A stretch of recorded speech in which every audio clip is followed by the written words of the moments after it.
शिरपूर वरवाडे नगरपालिकेच्या पंचवार्षिक निवडणुकीसाठी क्रांतीवीर शंकर पांडुमाळी माध्यमिक विद्यालय वरवाडे शिरपूर येथे मतदान करताना माजी मंत्री आमदार अमरीशभाई पटेल व माजी नगराध्यक्षा सो जयश्रीबेन अमरीशभाई पटेल मतदान करून अमरीशभाई पटेल हे पत्रकारांशी संवाद साधताना या ठिकाणी प्रक्रिया पार पडते. तुम्ही आता नुकतंच मतदान केलं, काय सांगा?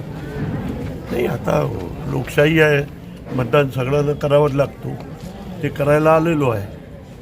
आणि असं मला वाटतं शिरपूरमध्ये अध्यक्ष आणि 32मधून जास्तीत जास्त लोक आमचे निवडून येतील असं आमचं मत आहे. गेली 40 वर्ष आपल्या या ठिकाणी वर्चस्व आहे आणि आता पहिल्यांदाच या ठिकाणी महायुतीतनं एक आव्हान पण आहे.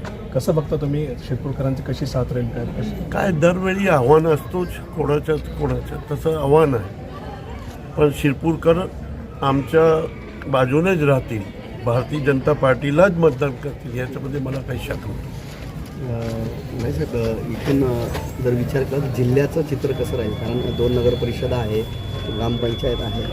तर माझा स्वभाव असा आहे की तापीचे फार काही पाहत नाही, आपलं शिरपूरच पाहत.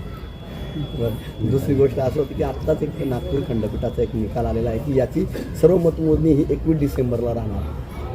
ते मला अधिकृत माहिती नाही आहे. आपण सांगतात मला आत्ताच माहीत पडलं, ते मी अधिकृत मला माहिती तसं बोलतो. धन्यवाद.